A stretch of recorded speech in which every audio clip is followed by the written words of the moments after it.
Choosing the right personal item bag can make all the difference on your journey. Let's look at the bags I have to choose from and what I carry in them.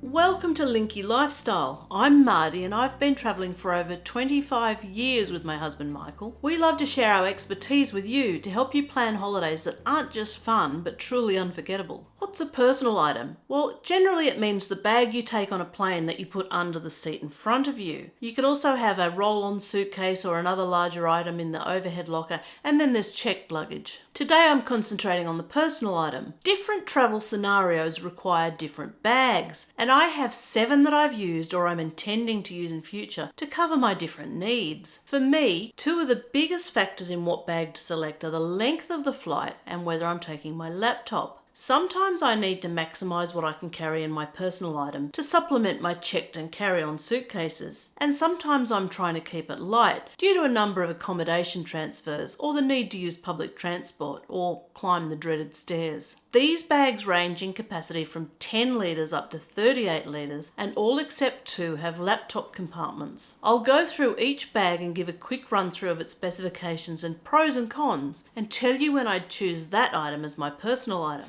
I bought the TomToc sling for our trip to Singapore, the UK and Europe last year. I wasn't intending to take my laptop and I wanted to experiment with having one smaller personal item to hold all the things I use whilst in flight, instead of having them in separate pouches. A tech pouch, a packing cube of spare clothes, a plain essentials pouch, and of course I still needed a clear liquids bag for any liquids I was taking on board, but I was hoping that by putting the contents of the other 3 pouches straight into the sling, I'd save some weight and bulk and the items would be accessible in flight. It measures 40 by 26 by 9 centimetres and weighs 600 grams, and it holds 10 litres. It has a flat front zip pocket with 2 internal pockets and a key leash. On the back there's a hidden flat pocket, perfect for things like passports, my wallet, boarding passes and so on. The main compartment has an AquaGuard zip. The back is padded and has a padded flat pocket, perfect for my iPad. Actually, this pocket can hold my 14-inch MacBook Pro, but it's a real squeeze. I can hardly do up the bag and it makes it so rigid it's hard to fit much else in. So when I decided just before our trip last year that I was going to start my YouTube channel and I wanted to take my laptop, I put it in a sleeve inside my rollerboard suitcase, which was a mistake, but I won't go into that here. There's also a large flat zip pocket inside, a smaller open flat pocket, and another the same size made of stretchy mesh. It's a nice looking sling, but unfortunately it has a black interior, making it hard to find things inside. For that trip last year, it didn't work as well as I'd hoped. I still needed to take some pouches because there wasn't enough organisation inside to enable me to find things easily on the plane in the dark. Small things like lip balm or my airfly. On the plus side, it's a great bag to carry. It's really comfortable and it looks nice. I recently used it for our Celebrity Edge cruise. I wanted a bag to carry my laptop around on board, along with things like my Bose headphones and a power bank for when I wanted to do some work outside our cabin. I'd choose this bag again for a similar situation, and Michael carried it when we were in port away from the ship to hold his camera and all our bits and pieces. So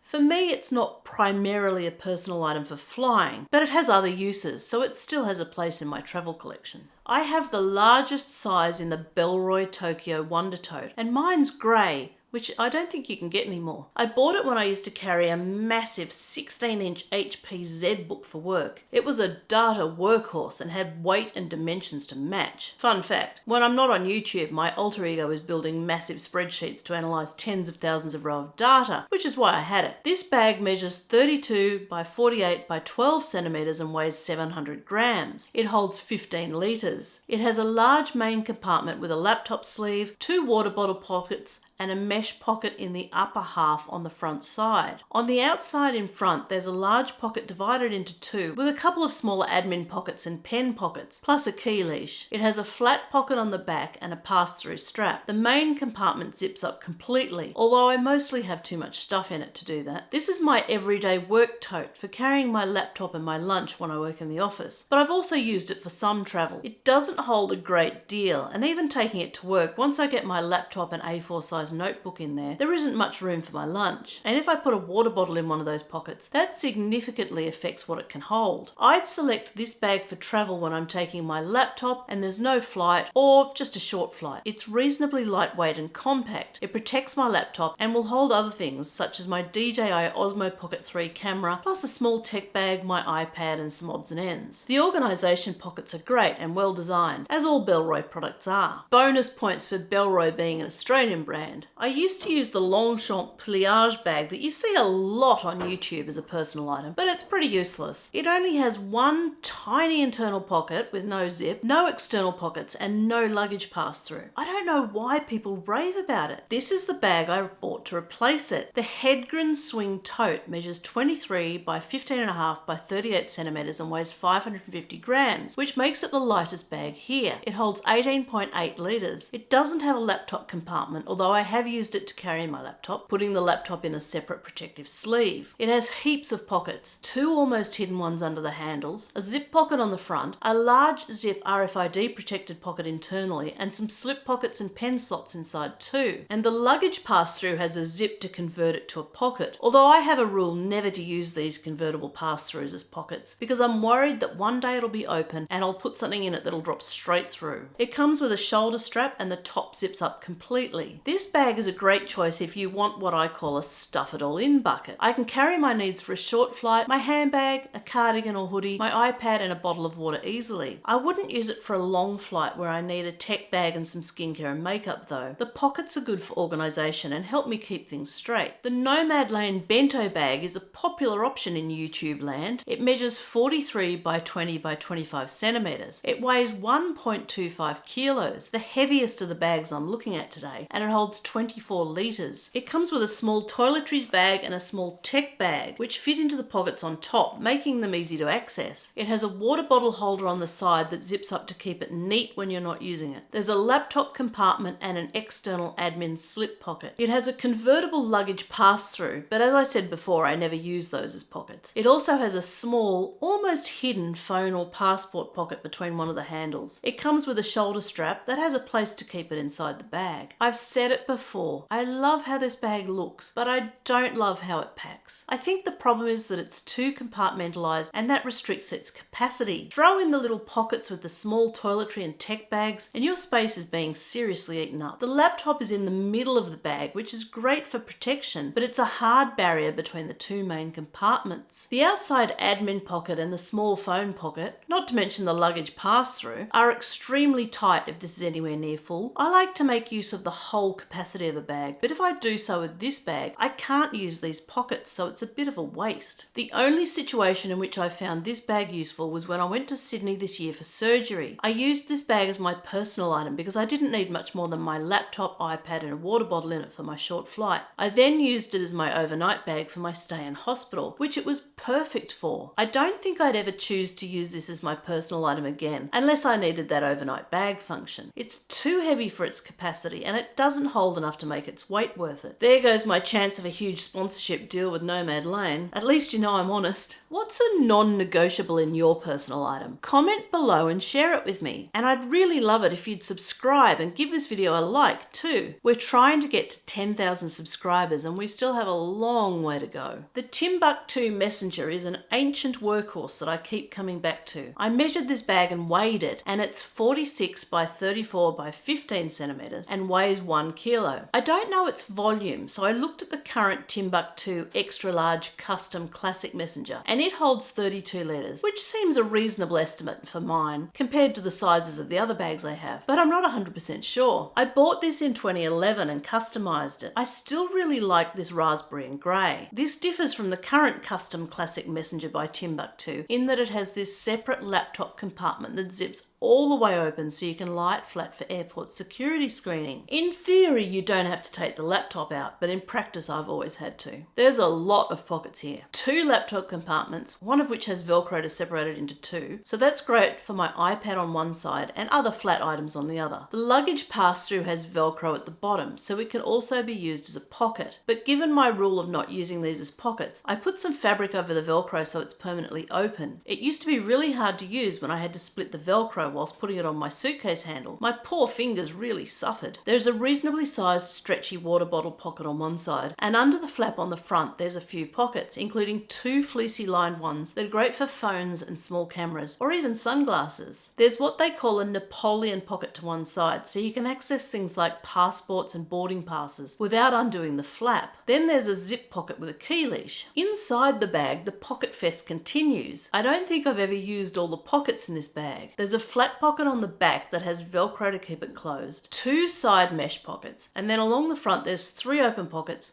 3 pen slots, and another pocket with a Velcro flap. For capacity, this really is the best of both worlds. Heaps of organisation and a stuff it all in bucket. I'm often amazed still by how much I can fit in here. But when it's full, it's heavy. So it really is essential to have a rolling suitcase to carry it on. Times when I carry it on my shoulder, for example, going up or down stairs, it is a killer. At the moment, this is my default personal item for long flights. It has plenty of room for my laptop, iPad, camera, a tech bag, a liquids bag with skincare and makeup, cardigan or hoodie, a plain essentials bag, compression tights, and anything else I need for in-flight comfort. And being another stuff it all in bucket, it means I can shove other things that I acquire along the way into it, and it just keeps taking them. One thing I don't love about this is that it has a lot of Velcro. Even the front flap Velcro's down, as well as there being straps, and opening at mid-flight during sleeping time is embarrassing because it's so noisy. I clearly love my Timbuktu Messenger, but what could be its potential replacement? Let's have a look at the Bagsmart Paz duffel bag. I was given this bag by Bagsmart when I reviewed the Blast backpack recently. This duffel measures 45 by 22 by 37 centimeters and weighs 750 grams, so it's very light for its size. It holds 34 liters. On the front, there's a large flat zip pocket with bright yellow lining. Nothing is getting lost in this bag. On the back, there's a luggage pass-through with a zip at the bottom to turn it into a pocket, but by now we know what I think about that.